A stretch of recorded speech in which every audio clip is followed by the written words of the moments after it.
No return。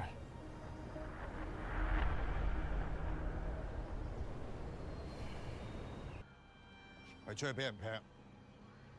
你根本就做監躉多過做古惑仔。同埋堅叔講過啊，你以前花名叫做蒙眼蟲啊嘛。收皮啦，蒙眼蟲！收皮啦，蒙眼蟲！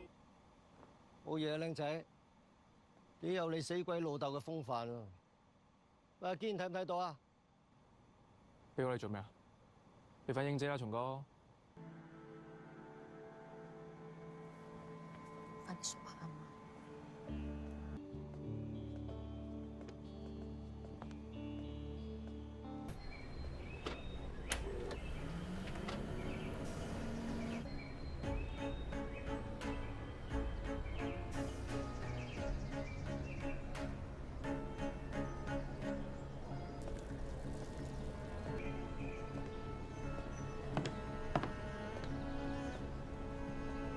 雞胸 check。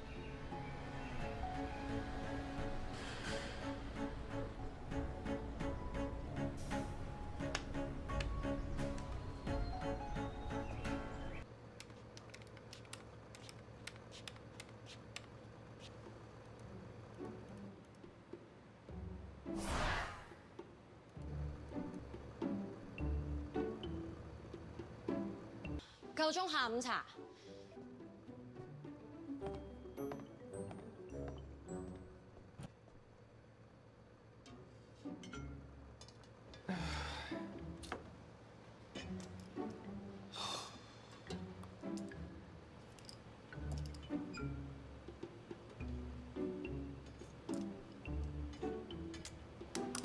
唉，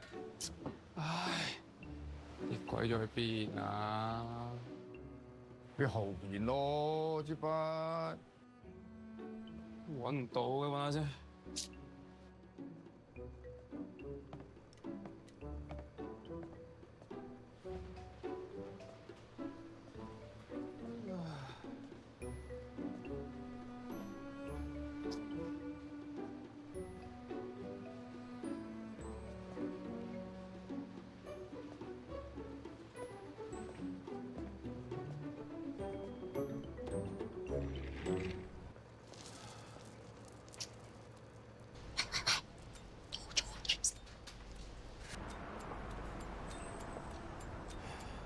No return。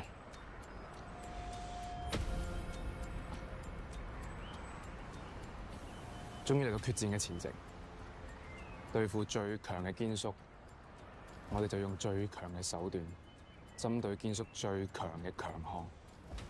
咁多年以嚟，堅叔從來都冇睇錯過一件貨，但係今次就要佢體驗下做二叔公以嚟第一次嘅失敗，徹底摧毀佢嘅信心。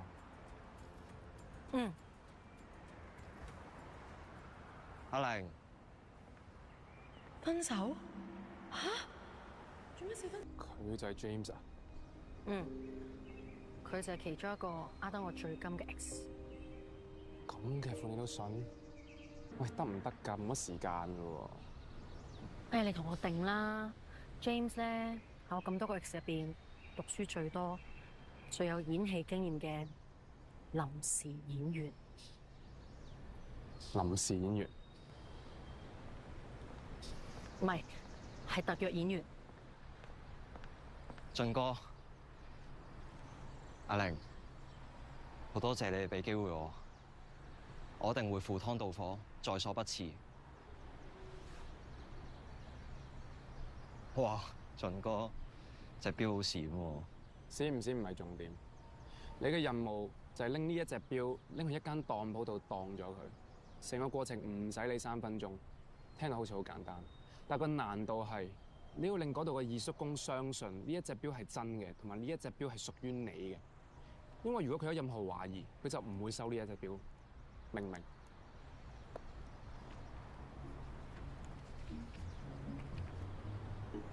你做咩啊？每個角色都需要有個人設，我而家幫你個角色寫個人物小傳，然後用呼吸將佢帶到我嘅內心深處，然後由內到外，再由外到內，咁用渾身嘅細胞演活出嚟。哇，家姐，你不如放佢翻片場啦，喺度嘥咗佢啊！真係。哎呀，唔好死啊，James！今次呢個任務可能會死好多人㗎，唔係同你講玩笑㗎。No NG，No take two。你要成功，就一定要聽清楚我哋兩個嘅指令，因為你今次呢個對手係挑通眼眉、睇穿牆壁、當代當鋪界二叔公大師，你明唔明啊？係明白。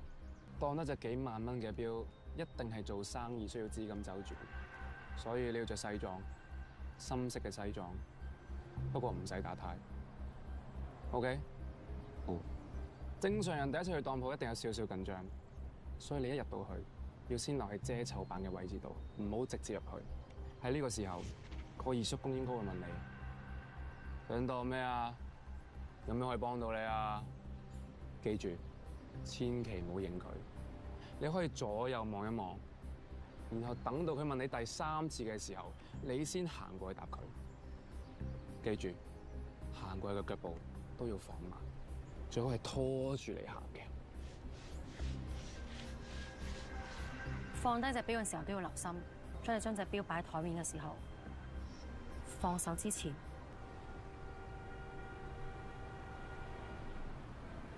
咁我應該點稱呼佢咧？因為你係第一次去當鋪，所以你只可以叫佢做老闆。過咗2關之後，嚟到更重要嘅一關。雖然二叔公個位置好似係高位，而你面前亦都有好多嘢擋住你個身，但係其實你身後有塊鏡，而佢係可以睇到晒你全身嘅 body language。喺呢個時候，佢用對眼去審視你，去觀察你，去 judge 你，去 read 你。所以你個身千祈唔好亂喐。而亦都盡量唔好同佢有任何嘅眼神交流，亦都千祈唔好亂講嘢，因為越多嘅接觸就會越危險。而如果去到寫當票嘅時候，我哋嘅計劃就已經成功咗一半，而你亦都可以準備走。但係 James 走嘅時候要回頭望翻 hold 住大概5秒。好啦。過去自己練下。咁跟住之後點啊？呢隻係真錶，而呢一隻係有專登揾師傅整到一模一樣，連隻錶肉都一模一樣嘅頂級 A。貴重嘅嘢，堅叔一般都會自己包，我相信今次都唔例外。就喺呢個時候，我需要你用蝦餃去引開堅叔嘅注意力，而我就會將隻真錶換做 A 貨，偷龍轉鳳。最後去到晚飯之後，等堅叔點貨嘅時候，我哋就同佢攤牌，軟硬兼施，勸佢退休。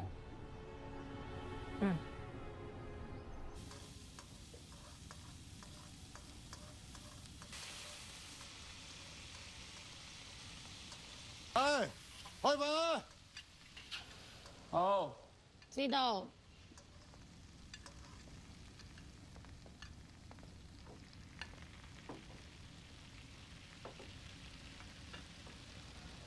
你估今晚有咩餸啊？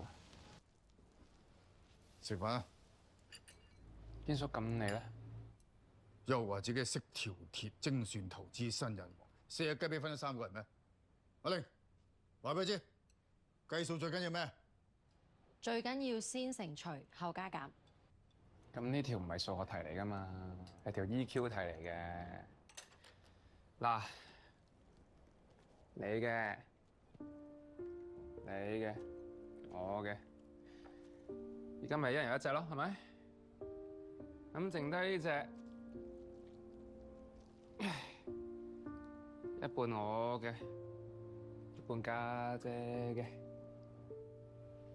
又或者一半你嘅。食飯。